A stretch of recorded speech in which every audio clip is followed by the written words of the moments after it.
So welcome to another video from theplayersaid.com. My name's Alexander. And I'm Grant. And today is our November monthly debrief.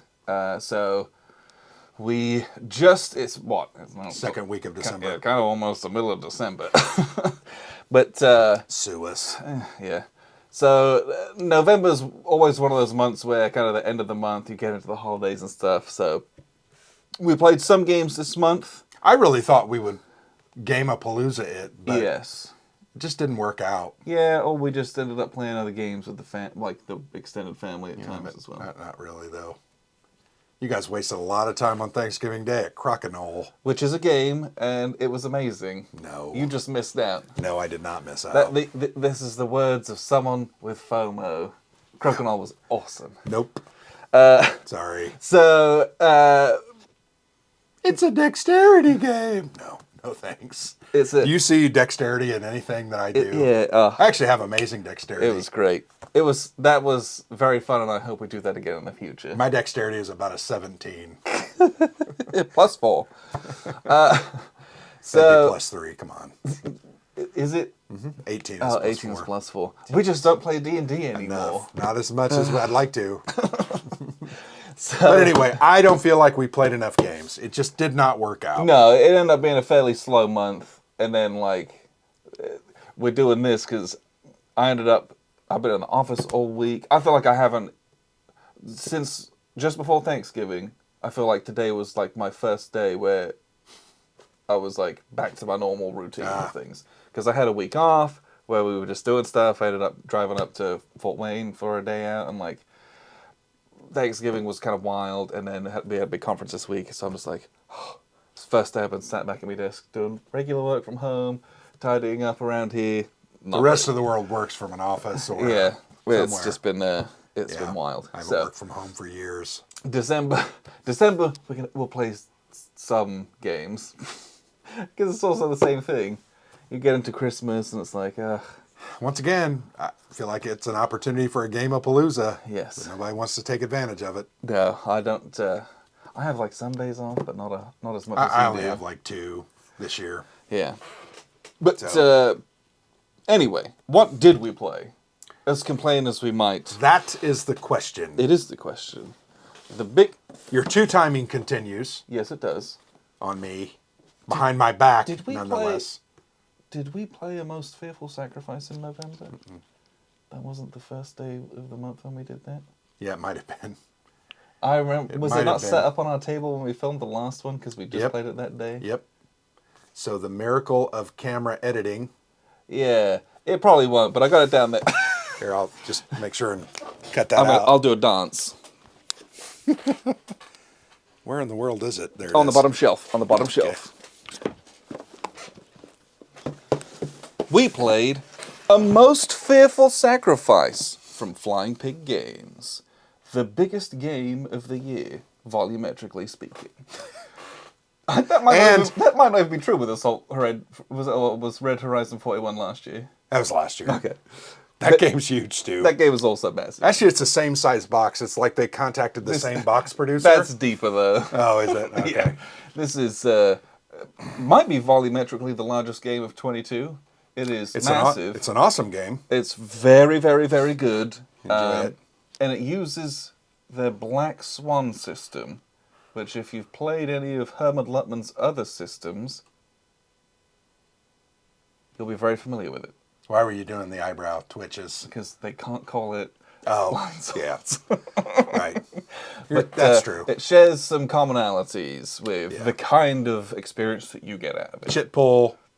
It has the 4 Fs, I think, or whatever you call it. Fog of war, friction, farty. I don't remember. Fun of war. I don't remember. This game is so big, it physically doesn't even come close to fitting on my table.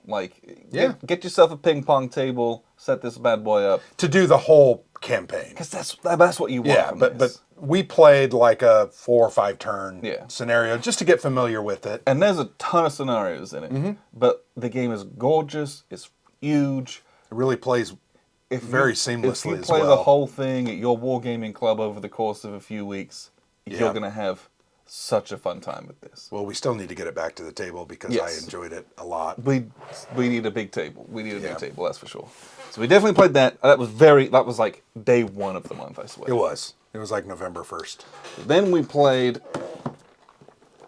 Almoravid from GMT Games. This is it is designed by Volko. Okay, cool. Yeah. I want to make sure it doesn't have anyone else's Yeah. name on it. I don't want to be rude. I think Volume 3 starts to have Inferno. Yes, Starts that's the to have co-design, that's right? Enrico Ackerby. But this is Volume 2 of the Levian campaign series. We played this again. We played this Just for a learning for the scenario. first time. Yep. So this one will also get back to the table. Although this one will get back to the table quicker because I don't have to build a table for it. That's true. So there's videos for both of these coming up probably in the new year. But this Levian campaign, if you've not played it, It's so good. a very different style of game. Mm-hmm. The period's great. The theme is something that I've never played anything on before, that's for sure. And it was just really enjoyable experiencing a new Mm-hmm. period, a new theme, and the mechanics are just very fun. It's a game. You move your little pieces on the point-to-point map, and then you got all your different army unit types, set them up on the board, and you just chuck dice back at each other. Really enjoyable game. Well, and the combat is just so very interesting because it's a press your luck or take a chance Yeah. style thing where, oh, I've got my knight who has armor, so on a 1 to 4 he's gonna block, right? Which is the best in the game. Right. But guess what? On a 5 and a 6 he's dead, Yeah. and then your advantage is gone. Yeah, 'cause- So it's like, how much do I risk him when I've got these serfs on the bottom that Yeah. they really don't block, but they're not as good. Do I definitely lose this Yeah. guy, or do I gamble and lose my best guy? And of course, every time I think I gamble and try to block with my knight, I think he dies. Yes. But this game is fantastic. This is a much bigger game Agreed. than Nevsky. And what I mean by that is geographically, Yes. larger map, lot more open distances. Yeah, many more points on the map. Well, and frankly, to get from one side of the board to the other side of the board in this game, nigh impossible. It's just, you're going to have to, I think, and once again, not a strategic genius at Levian campaign, I just think you're going to have some different armies that kind of focus on different areas. Well, and I think that's what the game is designed for, right? Yeah. Because you have the whole, I don't remember the name for it now. But Haifa politics. yes. And so, Which is very cool. you know, the Another whole element to of the the game. Southern Iberian Peninsula is divided up into smaller regions, and within those, there's like almost an area control game going on where you can, you know, certain guys pop up because they get made king if they control a certain region, or they go away if they do or don't control it. And so I think, yeah, the map's massive, but I think you almost have to think on a more local scale. No, I think that's within true. that, and Yeah. have, like you say, have lots of armies doing Yeah. these smaller campaigns, which is very interesting. Well, and the other very cool thing about this system in the game, if you don't know, it works off a calendar Yes. where your lords can only fight for a certain amount of time. So you fight them for a season or two, and then they're going to go home. Unless you bribe them with loot Yep. or pay them with coin, and then they might stick around. But you've got to plan it. This game is a lot about planning to do what you want to do. Then the second thing that I really love about this system is those flipping cards. Yeah. You build a deck kind of blindly in a hidden fashion, and then you know This what one's- your cards are, but I yeah. don't remember. I have Yes. the memory of a You mouse. build your little command deck of like, here's all the armies I've got. yeah. I've got all the army, like the 2 or 3 cards that power each one of those. Yep. And you build the stack very much like Angola. Yes. Because that's the same. You don't randomize that, right? Nope. You build it and then you build it, turn put it it over face and down. forget it promptly, and then have to draw it off the Yeah, top. you draw a card, you draw your second card, and you've done some things, and the enemy's reacted, and now the board looks totally different, and you're like, Oh, whoops. that doesn't do much for me. I He's remember- dead. I remember what I had wanted to do Yeah. with this, and you do something else. It to me, it just so focuses on the logistical and the planning side. It's just really fun. Yeah. The capability cards are very cool because that's where your asymmetry and some differences are going to be. Because I might get a card that turns my crossbowmen into like ballistas. Well, right? yeah, it turns your archers into crossbowmen, right. and you're like, ooh. Yeah, so now I can, I just really like that. And it's all about, those are multi-use cards, so they have capabilities, and they might have an event. It's just a really cool system. This is a game, we need to commit to play both of these again. Yes. Now that we've done the learning again, play them again, go through a campaign, and then shoot other videos. And I think that's something I want to do maybe at the beginning of the year. Yeah, this was just a joy to play. Had a great time with it. Really, really good. And it's beautiful, and the art's really great. Stunning. It's just really good. Yes. I had a blast playing this. I like the art on Nevsky. I'm in the minority. I totally get it. But this art by Ivan, I think it's Sakaris, is just fantastic. Yeah. The artwork within the game of Nevsky is good. But I think I like the artwork within this. I just think they've better. They just took a little step further. It's just a bit grander inside as well. But great games. Both these games are fantastic, and I'm glad that we played them, and I want to play them again. Those were two of the games we played. Then we've got games. So the other game we played together was Wars of Religion.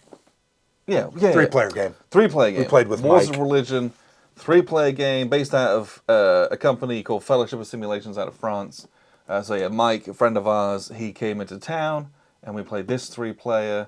Had a great time. Yeah, it's always a fun time playing anyway. At this game, 3-player war games are always something very unique, because it's just a very different dynamic than just you and me going head-to-head in something. Trying to either work with an ally or to stave off two people at the same time. And you're doing that during the Wars of Religion, during the Reformation period. Lots of intrigue. Very cool card play. Yeah, parts of this almost felt a little bit Euro-y. Oh, yeah. Where it was some like, Euro-ness there. Managing a little hand, doing little actions. Oh, my courtier left and went to your court. Whilst it's a war game, that felt like something that would also happen in like a Euro game, just like potentially. The things we were talking about, the terms we were using. Yeah. You don't have a lot of war games that do that, and in this one, it was laid out very nicely. The thing I find funny about this game in the wargaming world is, for most of us in the world, aside from us, it's extremely challenging to find one other individual to play a game, much less a unicorn third individual that doesn't exist. We found several of them. You just have to look. Yeah. But it's a 3-player game, designed as a 3-player game. That's what it's designed and meant for. Yeah. Because there's some really interesting triangular dynamics that, two are against one, and then it switches later, and it's those other two against another, and it's just fantastic. This is a pre-production copy. So if, I don't think that there's a 2-player version of it. Yeah. But if there was, it would kind of just fall flat. Because the best part about the game is the 3-player. Is managing the table, It's so fun to work with your ally whilst both of you are trying to win individually, but you help each other, but you're trying to not. You don't want to help too much. But you have to help in good faith, because as I win, you will also start to win. Mm-hmm. I just have to make sure I do it quicker than me bringing you up along with me. Right. That's a really cool dynamic. Or it's you're the opponent and you're just trying to go real hard against both sides, or it's trying to keep both at bay until you can flip the script at the call to arms and go. So it says 1 to 3 players. Okay. Now it says best 3. So that implies there's a solo mod. Yeah, there's something we don't have it. It's a pre-production copy. And it implies that there's a 2-player. Now sometimes BGG is kind of all over the place with that. Well, stuff, that's so true. That might not be, but yeah, this to me 3-player game. Yeah, right. And it was just it was fun, and I want to see what else. Yeah, again, pre-production copy. The components were something of a hindrance. Just needed to be stepped up a little bit. So I think the game would have been amazing. Yeah, I'd like to see a production copy to see if they fixed some of that stuff. That's for sure. But a very interesting experience. I'm glad we played that. I really am. And a great theme as well. Yeah, and that's a 2022 game. So while I'm not sure it will end up on our top 10 list, mine or yours, it's definitely an interesting game and was one of the more interesting games that I played this year. Yeah, definitely worth checking out if you've got the players to do it. Now, this is the 2 timing alert. Yes, Ed came over on a lunch break and we finally played Flashpoint South China Sea. So we played it just once. Did he dominate you or did you dominate him? It was very close. I think he won by... Good. 1 or 2 points. I hope Not good. He was the Chinese. Oh, well. But as we played it, I was like, oh yeah, I remember... Yeah, because we played this, an early version. It changed a little bit. Yeah. And I remember some of the stuff from it, because that was like 2017 when we played that was a long time ago. It was like 2 pieces of A4 paper that were taped to a table. It was great. But it was such a quick game to read, even if I hadn't played it before. Yeah. The rules are like 4 pages, and it was so easy to get back into. Gameplay's in half hour to 40 minutes. And it's a card game where you're placing influence cubes to control certain areas. Yeah. And little mini CDG. Yeah. Really tight game. There is a solo bot at some point. We'll get that played probably, but we'll play this again at some point. Yeah, we need to do it so we can do a video about it. And then Solitaire, I played Spruant's leader. The Cold War Fleet Combat Solitaire strategy game. Whew, we got there in the end. Yeah. So this is one of the latest offerings from DVG, part of their leader series. This one is kind of Cold War gone hot, fleet warfare basically. I only played the one game of it. Looks like somebody. No, it's fine. No, yeah, it's Just shipping. Yeah. I was so bad at this game. It's like embarrassingly bad. Well, and like a lot of those leader games, it has like a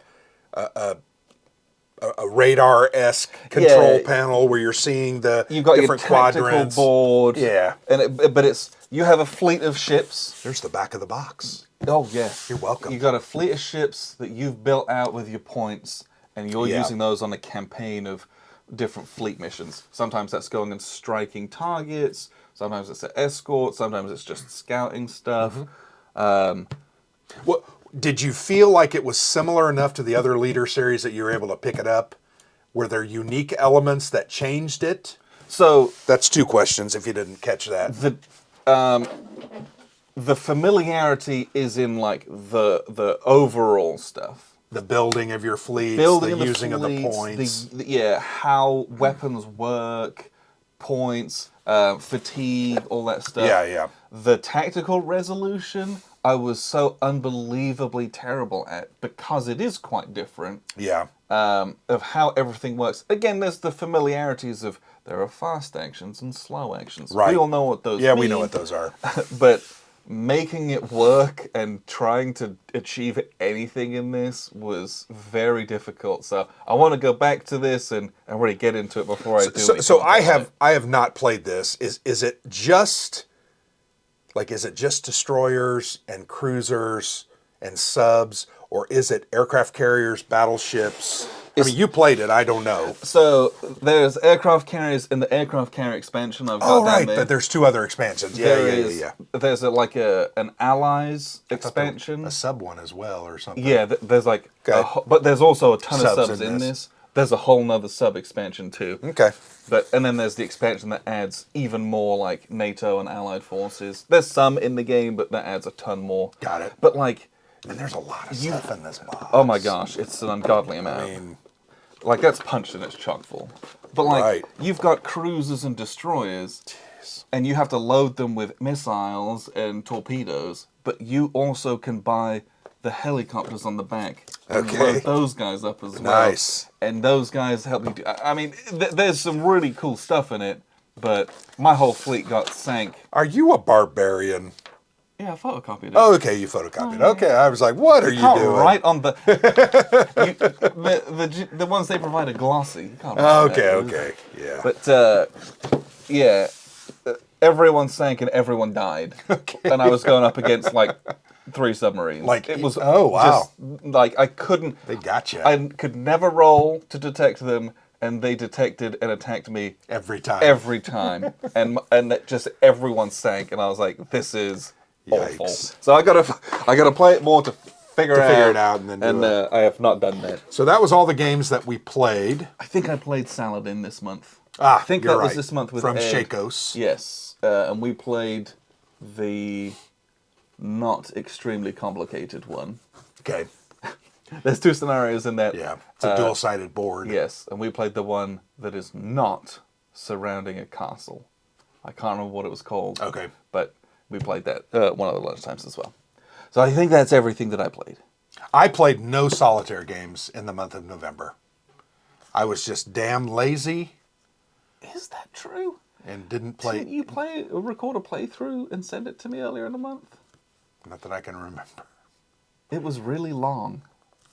I'm Almost positive. 100% positive you did. Wow. It was not. Almost 100% positive, because you were like, "Hey, I sent you this thing," and it was like an hour and a half. Okay, well, I'm a moron. I don't remember what it was though, because it was something that you'd already played in the past, I think. Right, and I felt confident enough to go ahead and... But was it Stilicho, or what was it, Marcus Aurelius? It was Stilicho. Okay.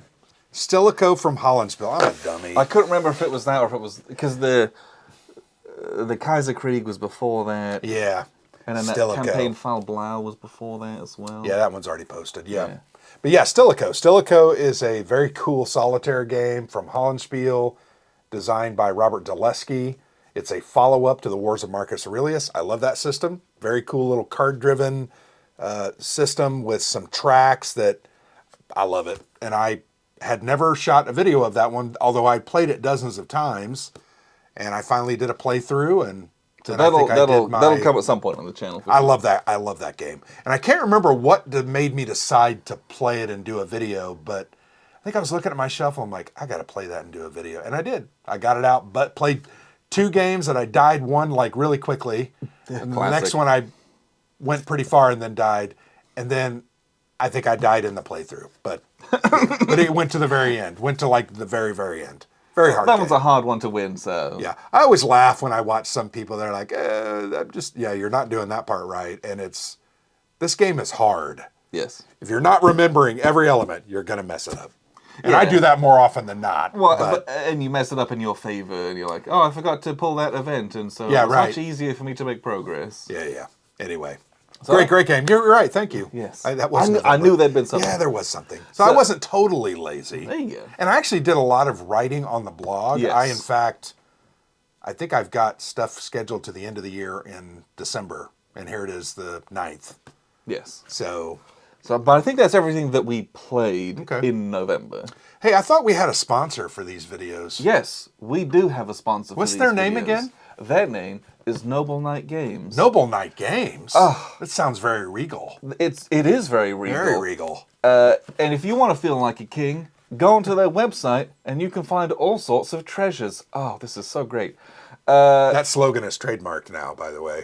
Yeah. Trademarked. If you want to feel like a king, go to Noble Knight. Oh, wow, that's pretty good. Maybe you should have been in marketing. Do this. Yeah, what? I'm going to quit my job now. More from them later on. Thank you, Noble Knight Games. Yes. We appreciate your existence in the world. We appreciate your selection of games. We bought some games from them this month. Yeah, and we'll also talk about that. That's for sure. We also appreciate your support. Yes. So thank you. What are we playing in December? That's a great freaking question, because here it is, the 9th. Yes. And we've only got 3 weeks left, and Christmas is thrown in there. So we're going to start with let's talk the about big bag. Because I know we're going to play this one tonight. Yeah, this is as soon as we're done with this, cut the cameras. Yeah. This is what we're doing. Well, and I'm trying to talk you into playing at least the first scenario, because I don't think there's any spoilers. Yeah. And showing people the rules and how it plays, but we'll see. Undaunted Stalingrad. Yes. The 4th iteration in the Undaunted series started with Normandy, went to North Africa. Then there was Reinforcements, which added a solo bot, as well as some extra cards and scenarios for each of the first 2. This is the the next volume, Stalingrad, and it is a legacy style game. Yes. Destructive style legacy game without ripping up any cards, throwing components away. It's resettable. Yeah, no stickers, no nothing like that. But as you fight through the streets of Stalingrad and as you blow stuff up, the buildings are going to degrade. You take out the fixed tile and then you put in like a rubble version of that particular which tile. will reduce its terrain battle bonus. So it's one of those things, as I've been talking to David about this a little bit, have an interview coming up on the blog. The funny thing is, you will fight over some of the same buildings over and over and over again throughout different scenarios. And those effects are going to continue. So you might be the attacker, you might be the Germans one time attacking whatever, a building. And you can be really aggressive and destroy that building. But then guess what? 2 or 3 or 4 scenarios down the road, you're defending that point, and you've... it's just a pile of rocks. It's just a pile of rubble. Rather than defensible terrain. I don't know that there's anything that's going to change your... because you're trying to win each scenario. Yeah. But supposedly there are 15 scenarios in a campaign, and there's something like they designed, like I want to say 50. Like that they can branch and go different ways, depends on who wins. Just really excited about it. And then on top of that, you have the different like qualities of the troops that you've got. They can get like veteran. Yeah, they get better as they have more experience. If they die, you get like a reserve version and they suck. They're less good. That's the one thing I'm concerned about, because as I've talked to David, some of the scenarios are like really tough. So if you're the Soviets in scenario X, you might be defending, and it's meant to be really hard for the Germans. So if as the Germans you win that scenario, it's like, amazing. But you're going to kick the crap out of me, and I'm going to lose a bunch of guys. Yeah, that's going to affect me next time. But isn't that so Stalingrad? It is. It's about kind of that attritional grinding. Yeah. I mean, that's why soldiers went in looking young and fresh, and they came out. If they came out. Looking like they'd been through the ringer, you know. If you don't know about Undaunted, it's a great little game. It's a card game that uses little tokens on a modular tile map, and you do some deck building. Yeah. And you're going to pull a certain amount of cards, and you're going to play them. Then you're going to go to the next round. It's just really fun. Yeah. It's tactical. It's cool. The first couple on the line are little small $40 things you can get. This is a much bigger, beefier version. It's very heavy. There's a lot in here. Well, there's like 100 different map tiles. So many in here. Because, once again, each tile has like 2 or 3 different versions of itself. Phenomenal, lots of cards. There's stuff you unlock. There's units you unlock. There are units that can level up, like you said, become veteran or get killed and become reserve. So I'm very excited about this. I want to play it. You and I love legacy style games. We've played Gloomhaven. Yeah. We've played Lord of the Rings, Journeys in Middle-earth. There's been many of those games. We played through Pandemic Legacy. Yeah, Pandemic Legacy, for goodness sakes. Very much looking forward to this, David Thompson. This is from Osprey Games. Yes. It's just out. So you need to go ahead and try to get yourself a copy, or it's going to be sold out. This is one of those games that'll sell out, and they've on like 6 printings of the original Undaunted or something stupid like that. It's unreal. But if you want to get it whilst it's available now. But we're going to play that game tonight. Yes. We're going to spend a couple hours. I'd like to play 2 or 3 scenarios, and so what I've got a couple more on my side. You want me to just keep going? Sure. So I've got these 2 little games, and many of you might be making fun. These aren't, they're not war games, Grant. Well, I will disagree with you. They are war game like. They may just be small. Well, this one looks like an abstract game. It's got some tile. I don't know anything about it, but it looks like some counters. It uses cards. But these are both from Draco Ideas. So this one, and I'm not going to butcher the name, but I'll try. 1212 Las Navas de Tolosa. Sure. Don't have any idea, by Pablo Sanz. Very cool looking little abstract war game. I just think it looks cool when you open it up. It says it plays in 30 minutes. Yeah, 30 minutes. Then this one is Tetrarchia, which is a 2nd edition of a game that came out, I believe it was in 2015. This is a cooperative game, and I would call this somewhat like Pandemic. You are playing on a map of the ancient Roman world. Each of you have a different emperor, although I'm not sure the emperors really are that different or have like unique abilities, but you're working together to quell revolt and rebellion in your own empire, plus the incursion of barbarians. And it just looks fun. Plays in 20 to 30 minutes, 20 to 40 minutes. What's not to like about Yeah, it, right? it's just cool. So they gave us review copies of both of these. I have been talking about doing a series of big games in little boxes, because we've played probably a dozen or more of these type, and my guess is these are going to be really cool. And look, they fit in one hand. What else did Draco Ideas do? Well, they did that Normandy game that we still have not played. Tactical Normandy. I'm trying to remember. Normandy, beginning of the end? Yep, beginning of the end. Yeah. Okay, that was them. And then they've done, for instance, the game that we still haven't played, Nexus Galaxy, which is a 4X style. Nexium Galaxy? Nexium Galaxy, That's right. sorry. I own that. I didn't know that was them. Okay, I cool. backed that. That's a 4X style game. So they're a pretty big publisher. I mean, they're Spanish, and That is a very eclectic range of games that they take. it is. It is. So I would like to play both these. To me, we can play them both in one evening and Yes. kind of almost as fillers. But As the winter draws We'll in, I'm going to pretend that we're going to play A Victory Awaits once again. I know will- we've been saying this for a couple months, we've but said it at least for 2 months. So I'm wanted to set this up and do this. So that one's clipped and ready to go, right? it is, yeah. Awesome. Now I'm at home. During the week, I'll just set it up and we'll just. And this bash is the that. Victory, what's it called? The Victory blank system. It's not like OCS, SCS, BCS. No. It's its own system. It's the red box system, Right. although it's now blue.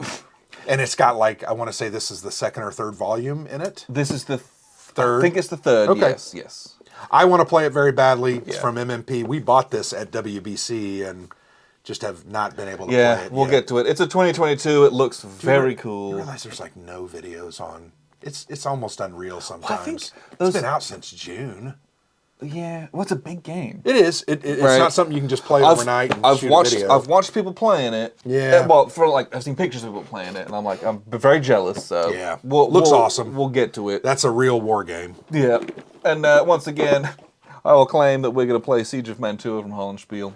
Let's do it this month. Let's actually do I it. really want to. Okay. And some of these are shorter games. Like we can play some of this stuff. These two together. games we could play in one night with Siege of Mantua. This my is guess. 90 minutes. Those are like 30 minutes. 20, 30 Yeah, each. we could play all three of those and bam. Yeah. We've accomplished something. But very much looking forward to that.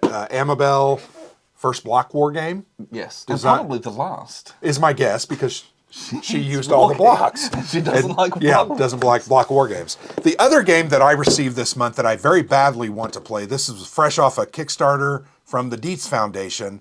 This is called Free at Last, The Struggle for Equality. This is about the civil rights movement in the 1960s. You can see Dr. Martin Luther King there, as well as several pictures of protest and assemblies. Card-driven game.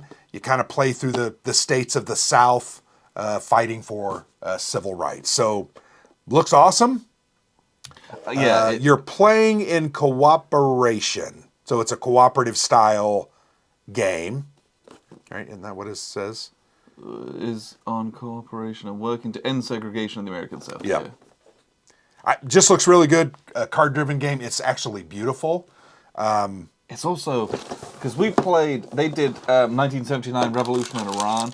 This box is twice as big. Yeah. And it's chock full of cards and wood. I don't know. I just think these are going to look really great. Red, white, and blue on that map. Anytime Look at the your cards. dice are sealed for freshness. Yes, we love that. Because it makes them better at rolling. Yes, it does. I have always found really does. that it makes them better at rolling.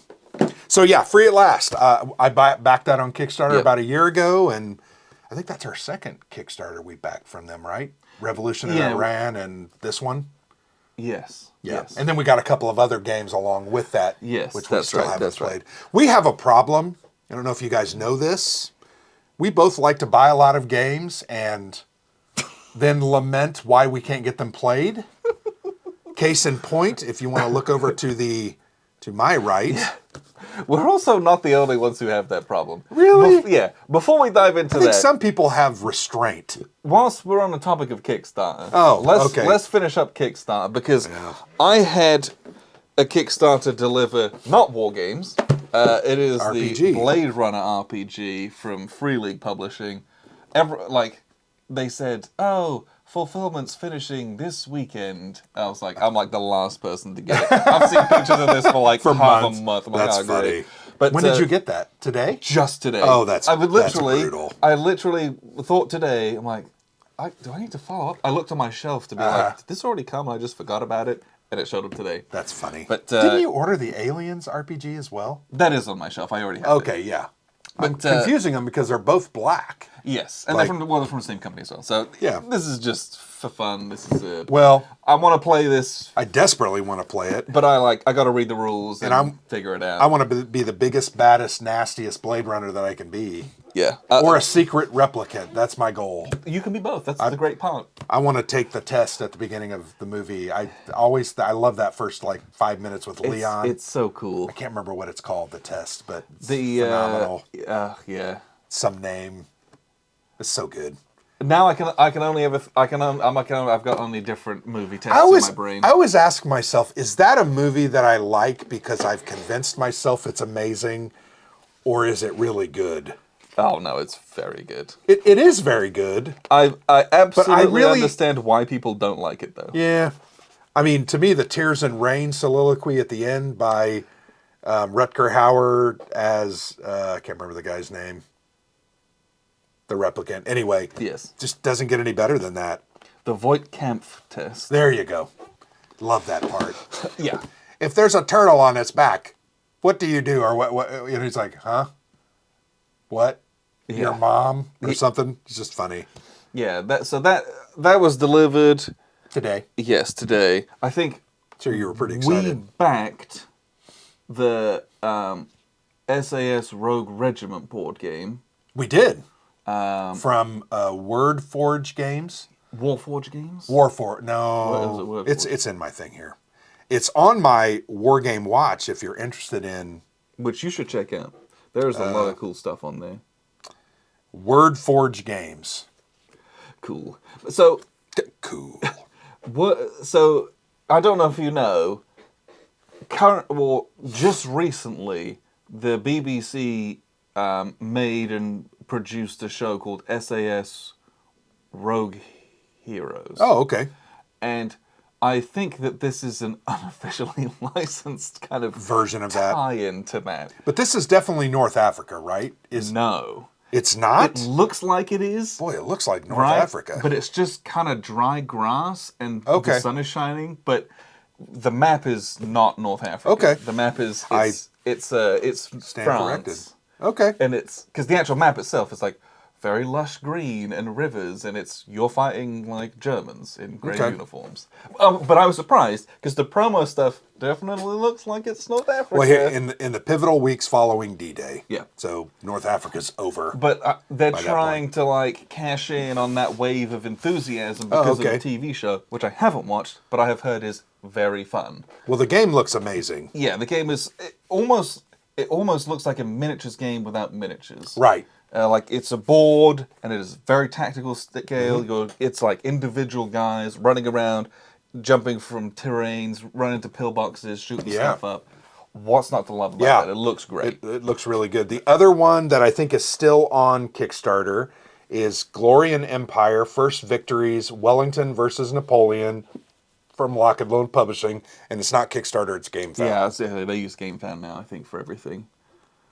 So Terry Doherty is the designer, and game looks amazing. He's been very bothered by the way Napoleonic era fighting has been shown or modeled. He is trying to be more realistic with maneuver and cohesion. So if you want to read that interview is on the blog as well. But this is a game I'm very interested in. I'm sure we will get a copy from Lock and Load, and we'll play it and give it a review. So those are the couple that I'm aware of. There was also Combat Volume 1 second printing, but I think that one's expired. As well. Yeah, it was over in December 5th. But yeah, there's always good Kickstarters out there, so keep an eye open. Yes. So, back to the problem, because we do have a problem. and we're going to tie this in to the good folks at Noble Knight Games. I think you have more of a problem than I do. For sure. Just as long as we get that out there. So, like, I don't feel so bad when I look at your stuff, and I'm like, I don't feel quite as bad about myself. So, isn't that the way with addicts? They kind of like compare themselves. Yeah. He's a worse war game addict than me. Yeah, when people are like, oh, you have a problem, but you're like, yeah, but at least I don't have it as bad as him. Yeah, there you You're go. both lying in the gut. Yeah, like, right. Okay. Where I can't pay my rent and, my children are starving. No, that's not even funny, but... But, yeah, I have a problem. So I placed an order for at Noble Knight Games. Yes. And first off, I would like to say that I placed the order at Noble Knight Games like the day before Thanksgiving. And it showed up the day after Thanksgiving. Like... Really? Yeah. Or like the turnaround time was amazing. Incredible, especially because there was a national holiday on. I was genuinely blown away. Now, we're in Indiana. I think they're at Wisconsin. Like, yeah, or not, Minnesota. It's not... That's terrible that I don't even know that. I think it's Madison. But... Okay. I think... But it's not... One of the northern It's states. not like it's going across the whole country, but still, I was just flabbergasted that, like, that order was, like, packed and shipped, and I had it. Well, I also ordered a game the other day, and it's not here yet, but... Nope, but I expect it very early. It'll be here, yeah. So, what did I order from Noble Knight Games? The first game is yet another World War I game. This is Death of an Army, Ypres 1914 from Revolution Games. What is it again? Ypres. It's not Yipers? It's not Wipers. Yippers? Nope. Wipers? Okay. You can pronounce this any old way that you want. What about Soysons? So this is a game that... is this a World War I game? Oh yeah. Big old World War I. Are you crazy? I'm just ramping us up to another... Okay. Another we are going to to do that next year. We really are. I'm ready. Oh, okay. I've been off of it for a year. We're doing it again. I didn't know so soon. That's We're doing it. But we will be much more measured about it. As you just bought 3 games. I bought 1 game. I heard that word is not in our repertoire. 24 games on our shelves. Yeah. It's insane. Yeah. I think this is one of those games that's actually like kind of a big game in a little box as well. But I saw this a few months ago when it was first released. I just thought the cover was really striking. Is this new? It's new. It's new enough. I think it's a 2022 game, but it came out a bit earlier in the year. And, wow. And I was like, oh, do I need another big World War I game? I put it off, and Noble Knight had it at a great price, and I was like, yeah. Okay. Right. Put it in the cart. Nice. Gotta get to the $150 of free shipping. Yeah. So, yeah, Death of an Army. Revolution Games, they always do good things. And I like when they have box games because we have several bagged games. Yeah, always prefer a box game. I'm more of a boxed game And this is volume 1 of their Great War Battles series, so hopefully if this does well, there'll be more of them. There's a nice chemical-y smell. Yeah, but like, there's a lot of counters in here, and oh my gosh, I don't think it's a small game. 4 counter sheets and... just the 1 map sheet. Yeah. So, that's, yeah. Nice. We'll see. Well, next August. Telling you. The next game I got is the Russian campaign from Compass Games. This is the original 1974 edition that they have. When did this come out? The second edition or whatever edition. This edition was from 2020, so it's a couple years old. Okay. I bought this because I recently soloed the African campaign. Really liked it. Very simple mechanics. It's same designer, right? It's John Edwards. Yes, and that one was John Edwards. GMT is doing a new version of this. And they've been doing it for like 5 years now. Yeah, and like, of course, it's like probably going to go up pretty soon because that's me. As soon as I buy it, they release it. But this is, I don't know. I just really liked that game. It was really easy to play, and people were like, "Love this game too." So I thought, whatever, put it in. Great. Okay. Once again, great price, and it's just one of those games that there's not a ton of counters in it, and they're just really, really playable. So that's that. Yeah. But then the insanity. The big one.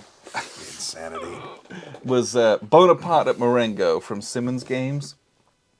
They actually have a lot of cool looking war games. I've looked at their website. They really, really do. Now, there is a new version of this coming out. It's going to be called Triumph at Marengo. Okay. And I think they've just kind of zhuzhed it up, redone So once the again, rules. if it's coming out, why did you buy it? Because I didn't know that until I posted a picture that I had purchased. And someone this. told you that, yeah. Yeah, they're Good like, job. oh. Excellent work, They were like, Alexander. oh, you're going to get the new one and compare it? And I said, well, I am now. Yeah. That's one of our most frequently asked questions. Can you do a comparative review of these two ultra huge Two massive war games? One of which is OOP, by the way. Right. And like, if we ever are in a position where we happen to have done We that, would love to do that. we do that. Yeah. But it's very rare that Because that we don't actually play happens. one game like 10 times, especially a huge 24-hour war game. And the ones that get like redone from old massive ones are old massive ones. Yeah. And that's hard to fit on my small table with the time that we have. Yep. But yeah, this is a very different style of game, and it's a game that I've always, people are like, oh, the other one, the Napoleon's Triumph, and they're like, it's the best game ever. It's $450. I mean, when somebody says it's the best game ever, and it's like a lot of people say that, and it's $450, yeah, maybe like, it's not that great. yeah, or like, why isn't that one getting the reprint reprint. instead of this one? Yeah. Think about All that. right. But yeah, Well, maybe we'll do a Napoleonic theme. it's a Napoleonics game. The mechanics are very different from a lot of different styles of games that we played. And It doesn't looks use counters. cool. No, and it's It like uses this, wooden sticks. yeah, and the way that they move on the board, there's Yeah. it's all sorts of, and those are face down, so you This don't know can't what. be that long of a game, then. I don't think it's a long game, no. I mean, you've only got like 25 units here. But like they come on, because the French start on the board and the Austrians come in dribs and drabs, and the French. Did you just say the Australians? I nearly did, yeah. But like this is a region. This is region 1, Okay. and you put your units in different defensive postures of where they can and can't go, and you move from this space to this space. But like you can move from here to here, but it just is changing. Okay. Lots of different stuff in here. Looks very cool. Yeah, it does look very cool. And again, a very different style. Yeah. I don't think we've played anything quite like this. So I like me some good stick-based they war had it, games. and I was like, Oh, there's like money in there. Why is Yeah. there money? Because you're buying things? no, it just whoever donated this game to Noble Knight just forgot there was a bunch of cash in there. I don't know. It's like when you buy a second-hand car and it used to belong to a drug dealer, and there's like $10,000 in a plastic bag in the air filter. Nice. I've had that happen many times. I saw it on a documentary, so now I check my air filters. I'm insane. It's hilarious. Okay, so then I bought a game. Yes. We ordered a game. I ordered Friedrich, Yes. the game that is coupled with Maria. Yeah. Who makes it? I forget. That's a great question. People said, Keep talking while I do the mystery magic of... Friedrich and Maria is one of the most commonly requested, like, have you played and have you reviewed questions that we Very get. famous card-driven war games, right? And I think that they're famous and very popular because they look and feel like they sit in like a hybrid area. I think they're both extremely good games. Is it CK or CH? CH. CH. I think they attract a lot of non-war gamers at big kind of gatherings and conventions and clubs. So I think they have a very large appeal compared to something like Bonaparte at Marengo. Histo game. Yes. And so people have asked us all the time, and it's about due time that we try one of them. Well, I found a near mint copy on Noble Knight Games, and it was, I want to say it was like $40. Yeah, it was something like that. So there's a brand new second edition copy of Maria that I found. I just haven't pulled the trigger on that one, but we'll add those to the playlist, and my house will continue to sink in that corner. Yep. But we have a problem. Please help us. Yeah, I think we're getting to the point where the mass of games that we have is starting to create something of a black hole effect, where my neighbors' houses are getting closer and closer. I measure the borders. Yeah. And we're going to have an event horizon. I have to pay right less here. property tax because There my you go. property is physically Shrinking, smaller yeah. because of how many games Well, it's I like have. caving. The heavy weight of the war games is causing a tear in the space-time continuum, creating a singularity, and we're going to Yeah, that's how we're going to die. So just so you know, it's going to end the world because of us. you're not alone in your insane addictions to buying war games. Yeah, we have real problems. Oh, and I also have like 8 or 9 Kickstarters that I still haven't funded out there. Yeah, I mean, And they're all, frankly, history-related games. And we've said all this stuff and shown you all this stuff, but like part of me in the back of my mind is like, when's Frosthaven coming? That's supposed to be any time now. Because as soon as that arrives, Yeah, I saw a picture on Twitter today, and I wanted to kill the person that got their copy of Frosthaven. I wanted to murder them. If you get it, hide your address. Yeah. Because I'm coming. Yeah, I just was like, why is that not here yet? Okay, we've talked about our addiction. We have confessed a lot of things. Yes. I don't feel better about myself. Oh man, maybe that's a show we should do. Send in your war game confessionals, and we either absolve you or condemn you. That would be hilarious. All right, if you want to see that, put that in the comments. I would convict Because if most we get enough people. feedback on that, but that's the joy of it. Yeah. We'll get a gavel and everything. Oh, that'd be fun. Can I get like a white wig? Like Yes. like a French nobleman? Yeah, Can we do like a guillotine? Like We'll figure special that effect? out. Yeah. Anyway. We'll figure Like that out. if we want you to be punished, we would guillotine you, and if not, we would absolve you and you can kiss the ring. Was I an a-hole during this game when I flipped the table? Yes, you were. Yeah. All right. Yeah, if you want to see that, let me know. It'd be fun. It would require a lot more work than we're normally used to. But anyway. Okay, so let's move on to the kind of like the topic of The today's main event. of today's debrief. That's the word I'm looking for. Debrief, yes. So if you want to be able to suggest future topics, I make a post on our Patreon every month. So if you sign up as a $5 level Patreon, you can suggest topics, and we look through those and pick something to talk about. We appreciate everyone. Not every month, but more often than not, we choose from that list. Yes. I think tonight we kind of went on our own just a little bit. It was a riff off of something that was suggested. So we appreciate everyone's support through Patreon. It makes a huge difference to us, and just helps us to keep this channel moving along. Yeah. So today we're going to do another of our kind of designer spotlights. We did one about Mark Herman a number of months ago, and there was a lot of great feedback because I think people knew some of like the big games that he'd done. I think people saw a lot of new stuff from him, and why we like a lot of his designs as well. So yeah, it was suggested we kind of revisit that kind of series, so to speak. Now, what was suggested was talking about Jerry White. Love Jerry White games. At some point we will, I think, once we get... we need a couple more, I think. Just the one more. Just the one more. The Skies Above Britain, which yeah. just got released. Once we do that, and like a lot of his games are very, very good, by the way. But a lot of them are solitaire. Like I've played them all. I know you haven't played as many of them. I've played one solitaire. I don't know. Atlantic Chase we've played together. Yeah, it'll just be me talking a lot, and then you chiming in with a couple of them. So I don't know. That might be a good change. Maybe it would. If you want to see that, comment in the comments. But so today we're going to talk about Volko Ruhnke, because The Volko. Yes, he's someone who has been very influential in modern wargaming, but like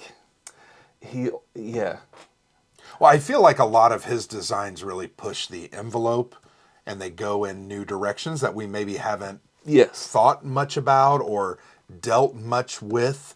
Part of that, I think the guy's a genius. I mean, that is one of the similarities between some of these guys that we know, Mark Herman and Volko. I think they're both, they're just very intelligent people. David Thompson, right? They can see something, formulate a way to play it, and then put it together and put it on a board that makes sense, and you enjoy the heck out of it. Yeah, you can't be a consistently good and successful game designer without being some kind of a genius in that way of being able to think something out and present it differently in a way that we haven't seen. Yeah. What I was going to say before I had a brain fart and struggled my way through that was Volko, along with Mark Herman, is someone who we came across very early in our wargaming career. And I think that's also part of the reason that I don't know. I feel like his games have been very influential on my tastes as I well. would agree with that, yeah. Apart Well, from and there's the 6 good ones. there's an affinity there as well because I love the Coin series. I just absolutely love it. He's the godfather of the Coin series. Was involved in like all first of the Yeah. 4 or 5 volumes, and I love that series. I also love Labyrinth. Yep. And that That's like series, my favorite game of all time. it's amazing. I don't know what is not to like about it. Every single expansion, while they've been done by different folks, The Awakening was done by someone different. The Forever War was different. Yes. But they're the same system, and it's just, to me, celebrates the genius of what that is because it can continue to grow. Agreed. There will be another one here in the next 2 or 3 years for the last decade. You know, it's just so there's so many influential series that we've played. I mean, frankly, Twilight Struggle got us kind of started into wargaming, followed by Churchill, which is Mark Herman. We already talked about that. I think our third game that we played was Wilderness War.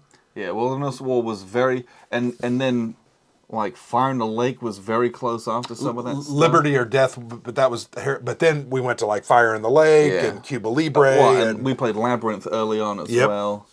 so those are games that really, I think, drew us from the other side of the hobby. We were always into Ameritrash, Dice Mashers, things with conflict. I always and, liked conflict and friction in my board games. and trading and negotiating, and so we were there. It's just these games really brought us drew us over. And it speaks to the quality of those games as well. Yeah. That's what I would say. So let's just start with, so we try and go chronologically. I think was Wilderness War his first one? I would think it was. Let's dig that out. Because that's also quite, I'll be honest, course, it's it's at also the bottom very of the different stack. from his other ones. Yeah. So Wilderness War, French and Indian war game. And this, I think, is the second printing copy because it has a mounted map board. Yes, yeah. And it's a card-driven game, which, you know, his buddy Mark Herman had been making famous. Yeah. So this was one of the first card-driven games that we had played. It was one of the first point-to-point movement This games? was definitely the first point-to-point movement game we ever played. And this game... Because I remember thinking, what in the hell is that? Well, like, why can't I move here? Yeah. And it all makes sense once you understand it. Point-to-point maps are very, very cool. They create a lot of unique interactions from evasion to interception. And yeah, but we played this. I remember because it was in your old apartment. Yep. And we literally would play for like 3 hours. And we would take pictures. I don't know if you remember that. Oh, I do, yep. And we'd pack it away because we couldn't leave it set up or... No, Coos or no. Ollie would have destroyed. I mean, I had like 2 babies at the time. So we did that. I want to say we played for like 10 hours. We played like three sessions, sessions. and it ended ultimately in a 0-0 tie. Yeah, well, it's on a pendulum, and it ended with 0 points. Right. Nil. We played for 9 hours, and nothing had changed. And I remember thinking, how do I feel that good about a game that ended in that way? And I think my conclusion came that it was so engaging and so interesting and so unique and so well steeped in the history of it. And it taught me so much. It was so tense and tight. Yep. I remember like fighting over some of these forts up here, and it was like, oh my goodness. It was so difficult to like march out there, keep people supplied, to even like start a siege, let alone to progress it and win it. Yeah. And then it was like, why did I do that? Yeah. Like it was so, we were very new into wargaming, but I remember so many raids coming down with the Indians, and they were just trashing all the civilians in the colonies and stuff. And then, but at the end of it, 0 points. Like, it was, to me, that probably speaks of balance. Well, I think it speaks of balance, but it also speaks of a well-designed game that 2 novices particularly could understand the rules, could understand the victory points, and because I remember, I think I was behind, and I knew it was coming to an end, and I had to get out there and do, I can't remember if I had to do another raid or two, or, and I was able to literally like hoist a 3-point shot at the buzzer, and it sunk it, and we tied. Yeah. And I just remember thinking, damn, that was amazing. The other thing I think to me that really spoke to me was the asymmetry of the French and the British. History, we know one was maybe more powerful, but the other had, the allies and more familiarity with the region. And I remember playing the French just thinking, I'm going to go out there, I'm going to kick your ass. And you would destroy me. And I'd be like, how can I stand up against those Highlanders? They're ridiculous. Yeah, and you're not supposed to. No. I mean, look at that Highlander. He's like, is that 4-4? Yeah, that's 4-4. I mean, it's just unreal. And I remember sitting there, and all the irregular units would just run across the map and raid. And you were like, nothing. I couldn't. Yep. You can't stop it. Nope. The frontier is too big, and you don't have enough units, and they're too slow. And it was just like, sorry, guys. The anxiety and the angst that both of us felt controlling the different sides was just phenomenal. Yeah. And I remember thinking, because we had already played Twilight Struggle, we really liked that. There's asymmetry there. The Americans are, I think, handicapped in that game from the start, but then they're very strong. If you get very strong in the end, it's almost over. But that asymmetry concept carried forward in this one, and that's what I loved so much about it. I had never played a game, frankly, other than obviously where we were literally trying to win in different ways. You didn't. I think you raided once or twice because you just don't have the guys. I got regulars. I have very few irregulars to do that. And my Indians and irregular units are just raiding. Yeah. I don't know. Just a fantastic design.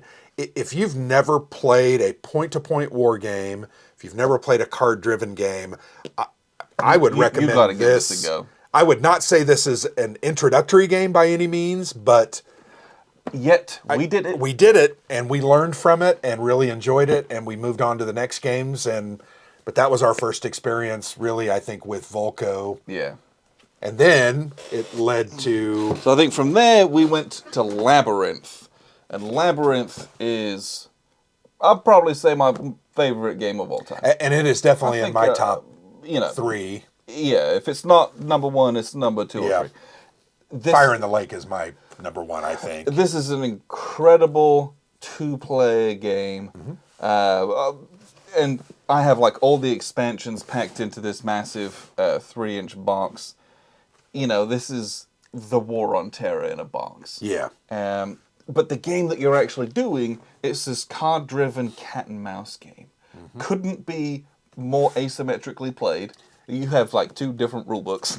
Both sides have completely different actions, completely different resources, win in a completely different way. It is the utter definition of asymmetry. And this one, unlike Wilderness War, you have the card angst of when I play an event for you, it triggers. Yep. When you play an event for me, it triggers. So you have that was familiar from Twilight Struggle, but what you were doing on the board was like, took a while to get to. We played this a lot.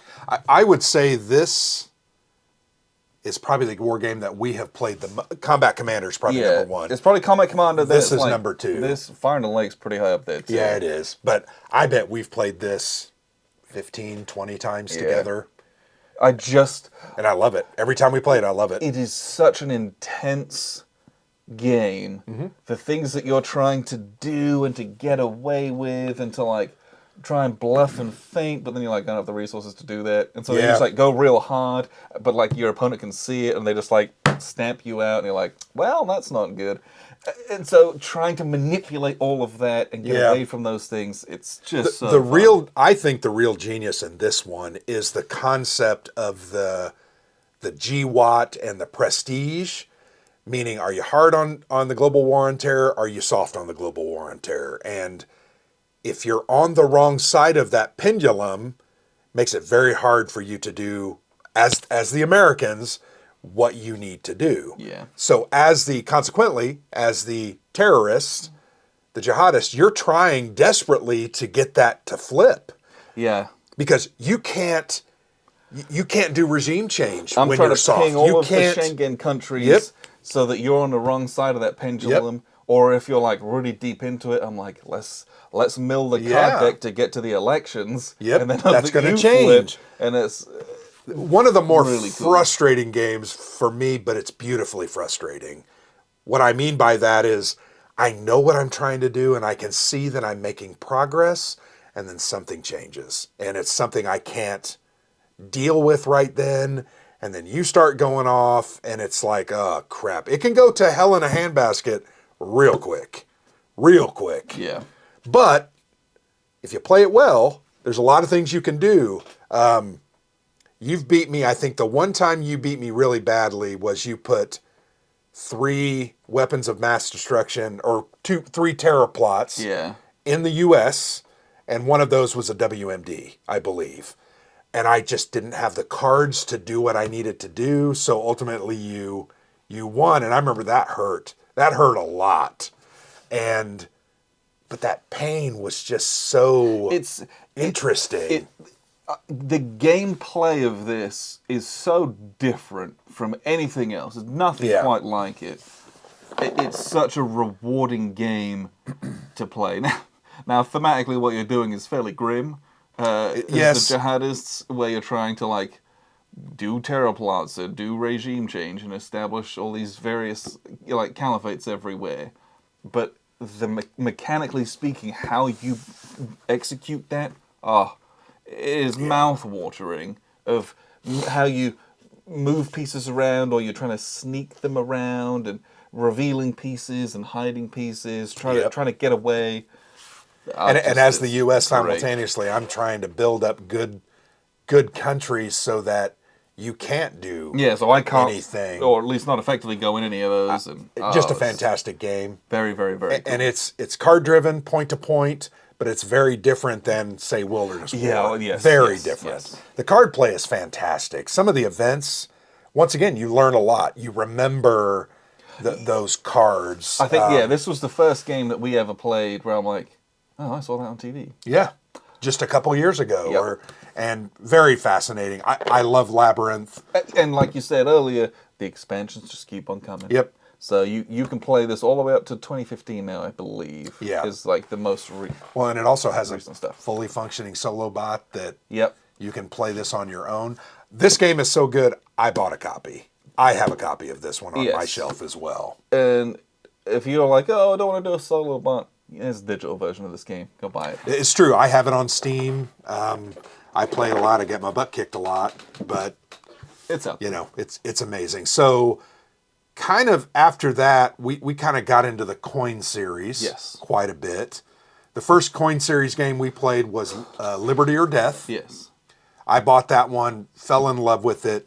Then the next game I purchased was Fire in the Lake. Yes. Let's pull out the coin games because I don't know that we need to cover each one of them. But we've got a bunch of here. Well, and we've got others on the shelf. And Volko had, Andy DeBis, the first one, just designed this. Yeah. He designed Cuba Libre with Jeff Grossman, but I think Jeff Grossman did it. Well, and I'm just not sure because his name are on a lot of these but like there's other main this designers. This is all him. Yep. Fire in the Lake is all him and his son, I believe. Yep, him and his son, Andrew. Distant Plane, it's got Did you say Fire in the Lake's Falling Sky? Falling Sky. Yeah, Falling Sky. Distant Plane is Brian Train. Yep. With Volko. Volko. Yep. But like, I don't know how much of a co-design that stuff is. I just don't know. Yeah, me either. I don't know that I've ever done my research to understand that either. But Fire in the Lake is him and Herman, the Dream Team, teaming up. And I know that Volko, we've spoken to both of them. I know that he was involved. Oh, I think he was significantly involved. A lot in this one as well. But the coin series, it's like where to begin almost. We did a whole video series. Ranking all the coin games. I mean, that's out of date. They've released at least 2 since then, right? We have All Bridges Burning that wasn't on that. Gandhi was on that, I believe. So I think it's only one. Now, Red Dust Rebellion is getting ready to come up. I believe People Power is like at the printer. Yeah. So my guess is in that first quarter of 2023, we're going to have 2 coin games to play. And then after that, there's China's War is still in development, but I haven't seen a lot of new ones. So I hope we're not losing the coin series because I definitely don't think we are. Really enjoy it. Or if we are, then it's divergent stuff. So we're getting into the irregular conflict series, which is which are coin adjacent, kind of. So Andy and Abyss was the first one in the series. This is like, you ever watched the TV show Narcos? Yep, that's what it this is. in a box, and it is like this was.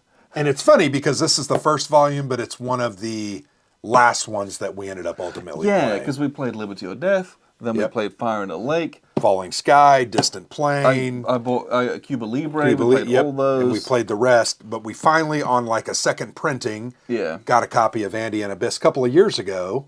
And it's just great. You've played it on Vassal several times. I really enjoyed this one. Fire in the Lake is by far my favorite. I'm inclined we to have agree. played it the most. I also really like Liberty or Death. It's to me, it's sublime. They're all unique in many ways. They share the same system, but they have some little minutia that's a little different. Yeah. Each of them, not each of them, some of them have expansions. Ariovistus is an expansion for Falling Sky. Fire in the Lake has the Fall of Saigon expansion. And the Trungbot, which is kind of a solo improvement. That's just updating the solo. And there's another one coming out called Sovereign of Discord. Distant Plane doesn't have one. Cuba Libre had one, but it never. It was, I don't know what happened, but it never made it through. But like the series itself, I remember when you got Liberty or Death, I'm like, oh, I recognize some of these pieces from, or like Distant Plane. This is the same piece from Labyrinth. Mm-hmm. But the gameplay is like very different. Like you have to go in and uncover those pieces, much like you do in Labyrinth. Mm-hmm. But how you do that and why you do that is totally different. Yep. And so you got these big games, and it's like, I've got this menu of actions that I can do, and you're doing it in these areas, and there's like the layers are what make a coin game really good. Yeah. You got an area control game, great, but you also have like the area influence within the area control game as well. It's not just about volume of pieces. You have to control the hearts and minds, which is why I think thematically it works so well in Fire and Lake, because that's something that we're very familiar with conceptually. And sometimes the control of the region limits how much the hearts and minds can be controlled, and vice versa. or by whom. Yeah. And how much money you want to pump into that. Yep. So a lot of these games have, it's Volko's thesis on how those things would have been done or were done. Yeah. Or it's like, whether or not that's his view, or it's just like, hey, let's make this assumption, and what would that look like? Yeah, yeah. I just think this series, 10, 11 volumes in it now? 11 volumes now with at least, like I said, 2 or 3 others that are in design. Then has cascaded into this irregular conflict series is a testament to the quality of his designs in these. Oh, no doubt. And, it's regularly touted that coin is a great starting point for people jumping into wargaming. Well, because it has some elements that kind of bridge that. The use of wood, the use of cards. I mean, those are things that are more familiar to Euro gamers or other standard gamers that they can adopt and move into. But it is different. It definitely is different. But it also sits more than 2 people. Well, it's a right? These are multiplayer war games. If I've got a board game group that I've been playing board games with, I don't want to exclude a bunch of them because I want to play Death of an Army from Revolution Games. So it's easier to sit down and play than play some friends with some of these things. And as such, I think that's part of the reason why they're so popular, because it transcends just us war gamers. I think there's a lot more people that play these. Well, it's so interesting because we used to have a group that was really into Euro games. Many, many dry Euro games. Yeah. I'm talking Russian Railroads. Russian Railroads dry. Although I am awesome at that game. I have kicked ass every time we played that. Anyway, that beside the point. We played Liberty or Death and Falling Sky with them. And I could see, while they didn't want to like it, when they bit the apple, they felt something good there and unique and interesting. Unfortunately, neither of them wanted to move forward much with it. But I know they liked it, because you don't sit down and play a 4-hour game or a 5-hour game of anything and you not at least enjoy somewhat. But these are multiplayer games. We've played them true multiplayer with 4 players. Yeah. Awesome. We've played Fire in the Lake. We've played... This always goes with us no matter where we no go, matter right? where. We've played Liberty or Death 4-player. We've played Cuba Libre 4-player. We played this 4-player at Buckeye Game We Fest. did. I forgot about that one. That one 4-player. This one I played 4-player on Vassal. Okay. I think we played it 2-player. Yeah. Gandy we've played 4-player. Yep, we did. I forgot about that one at WBC. WBC. And you've played that online several times, have you not? Yes. Pendragon, we've played 4-player. I've played that a lot 4-player too. And they're all so unique. Now, we're focused on the ones that Volko had a hand in designing, but the system... Explicitly that we know of. Yeah, right? the system is his. I mean, it's his system. I also love the coin system because it's one of those asymmetric elements where you're using the cards, and some cards really are great for you, right? It's like, oh, that was great. I just got that. But remember, the other player has some cards that are really great for them too, or they're really bad for you. And the order of play, the sequence of play changes. It's not you go and I go. Yeah. I mean, sometimes I won't go for maybe 2 rounds because of the way the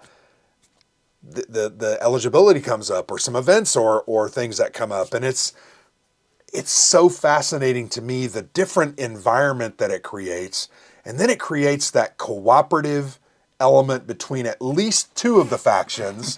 Yeah. And I would classify it as semi-cooperative. Absolutely. Because you usually share a victory condition, the 2 of us. You know, if you're the British and I'm the Indians, we've got at least one victory condition. I think it's the... You have like half a condition in common.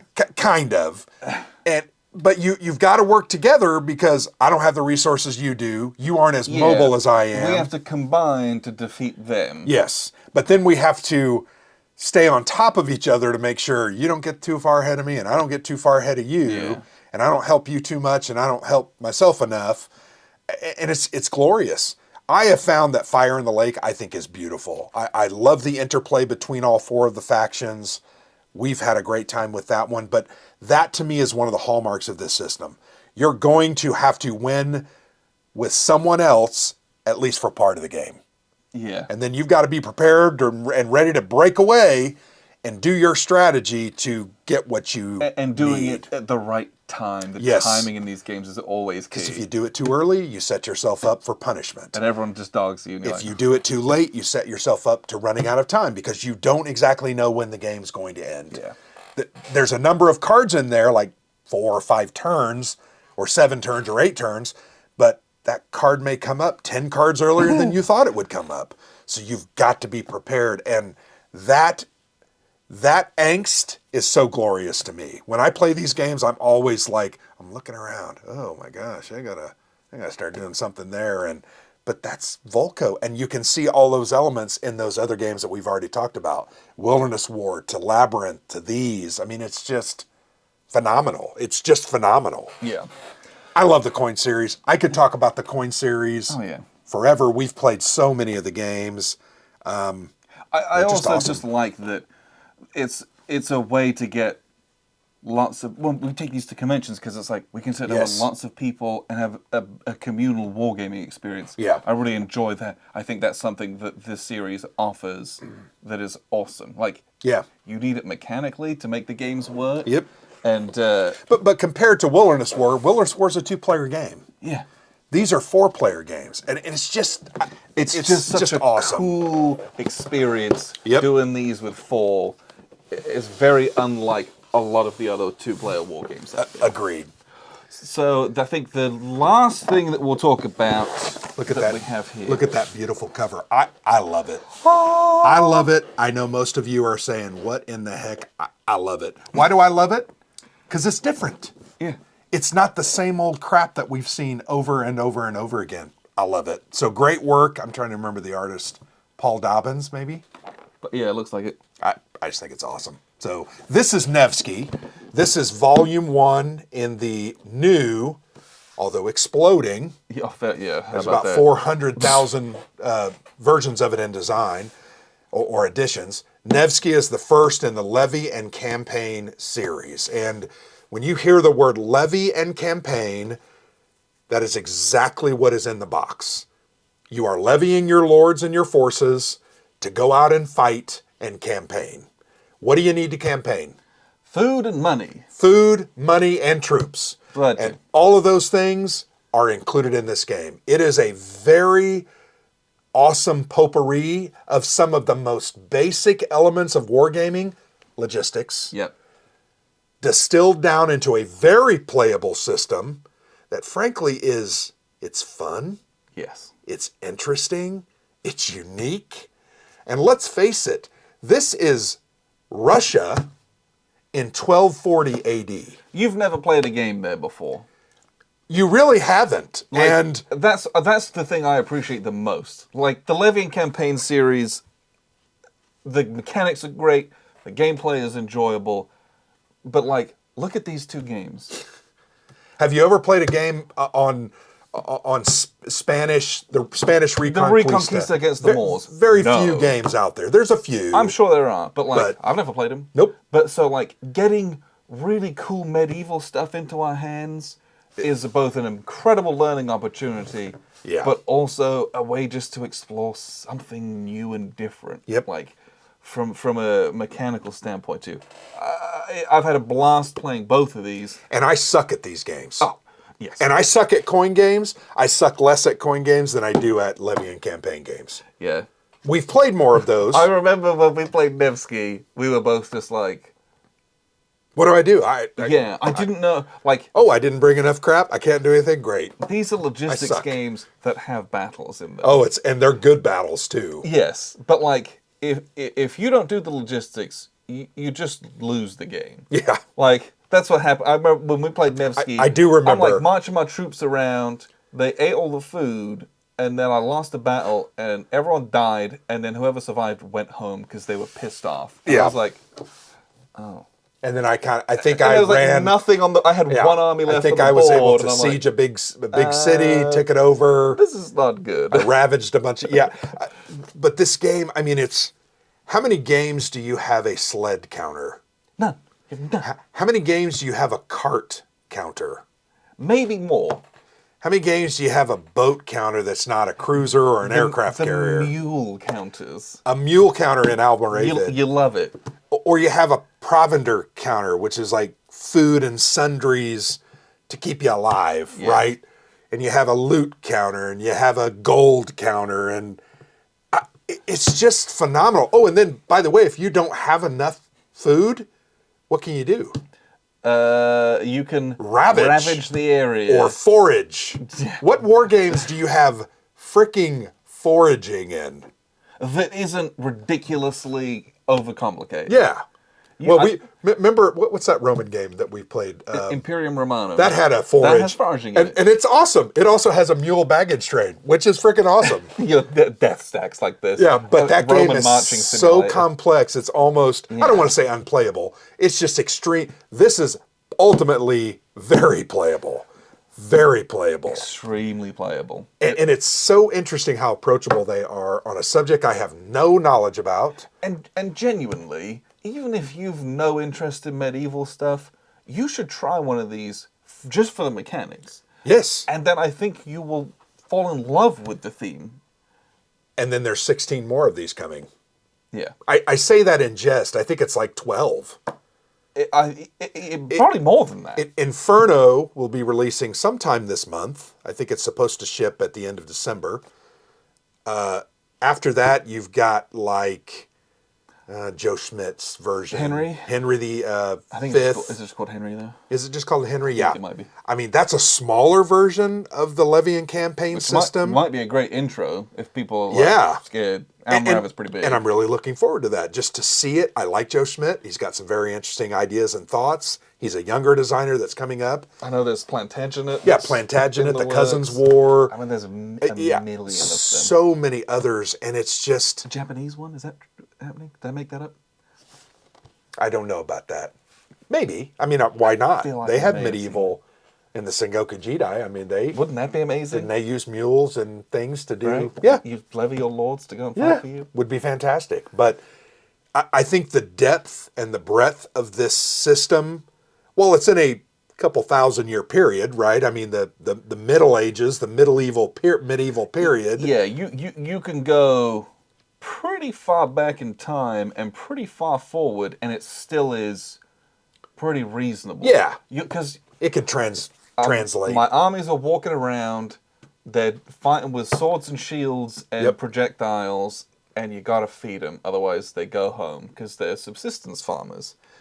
Yeah. That's how the world was for a very long time. They would fight when the plants were growing, and then they had to come home to harvest and replant. So and, geographically and chronologically, you can do a lot with these, and people Yeah. are, because the system is, the core that Volko Yeah. designed is so good yeah. that you can do a lot with it. I think about Almoravid compared to Nevsky.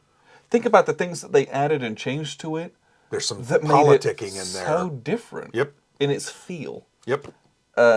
It's incredible. And just the first two volumes have come out. Now, I think the others, like I said, are being designed by other people. Yes, there's a lot of other people. But I do think, like, Inferno has his name on it. Yes. If I remember correctly. I would like maybe a definition or understanding about what that actually means. It means he gets a check. Yeah, well, probably.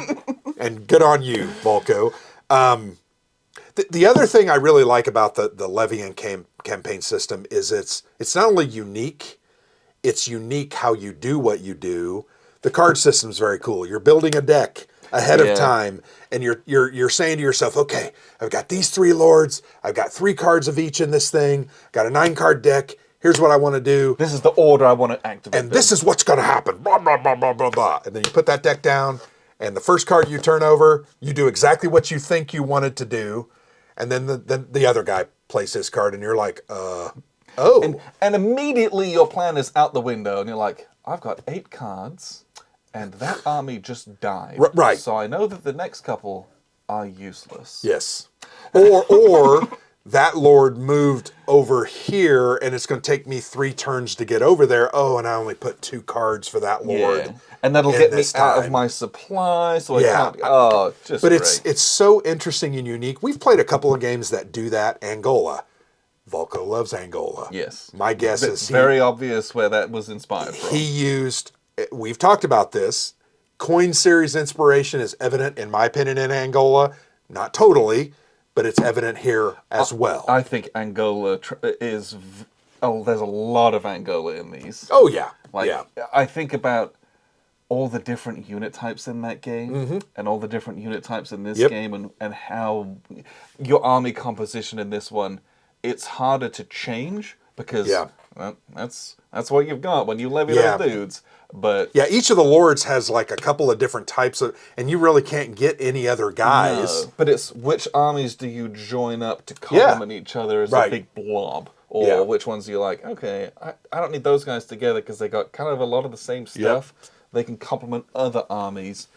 That's just so much here. Very, very, very cool. So I think my final, and I don't know Volko, right? We have never met Volko. Unfortunately. We've met Mark. We've met to WBC. Harold Buchanan. We met several others. He's an individual that I would love to meet, and just, I probably wouldn't know what to say to him because I'm not that smart. I'm just not that kind of guy. You don't say anything to. You let him say stuff to you. Yeah, right. And you go, yes. Yeah. Our interactions with Mark at first were like that until we realized he's just a normal guy. Yeah, but he's really smart. But he's just a normal guy. You want to hear all of the cool and interesting stuff. Yeah. Oh yeah. And Volko, I'm sure, has those very same stories. Yeah. Because he's worked in that similar or same style of industry, or it's very well understood what he does did for a living. He has a whole article on it. But would love to meet Volko. Would love to play some of his games with him, just to see, maybe I'll understand how to play coin series games because I'm going to watch Volko. We got to play this. We got to figure Mark out and with Volko. Herman and Volko and do it. It would be amazing. That would be kind of a dream come that'd true. That'd be a game for the ages, right? Yeah, absolutely. Let's figure that out. I will say this. My other final statement about Volko, I think he's not just a one-trick pony. Right? He's done, as evidenced by his games, really multiple series that have been very, very successful, taken off, exploded. He's got some other games that he's designed. Hunt for Blackbeard is a hidden movement game in like the late 1700s when Blackbeard was in, not the Caribbean, but in North Carolina off the Eastern Seaboard. And that game was on P500. It got a couple hundred orders and just kind of stalled out after 6 months. I don't know where that one stands. That game is a game I look forward to seeing. I hope he's worked out some of his issues or problems, but he's got a lot of different ideas, and I always look forward to the next thing that he's going to bring forth. I didn't know that Coin was going to not go away, but he's now shifted to Levy and Campaign, and it's like, dang, that's just awesome. I don't know. There's just so much cool there. He thinks and designs games in a way that is very him, I think. And it's really cool. If Volko comes out with a new game, you just want to get it just to see. Yeah, absolutely. Right? Yeah. Like, what is to this? see what new tricks he's doing. What is this going to do? Mm-hmm. And it's almost always absolutely smashing. And he's launched 2 of the biggest series in modern wargaming. Yeah, That's incredible. Yeah, it is pretty interesting. Who knows what's to come in the future? But I hope this was. Hope it was informative. Yeah, a little bit informative about some of the games that we've played of his that you might be interested in, that you may not have kind of seen and looked at, but it's well worth checking out. The other thing that we have never played anything of that he's put together are the Combat Commander scenarios. Oh, he's done a number of those. Multiple scenarios, like in the different battle packs. I think he has some in the New Guinea one, some of the Operation Sea Lion one. We just have never played beyond paratroopers. Yeah. We've played Pacific, Mediterranean, European, and thrown in the paratroopers in there, but we've never gone.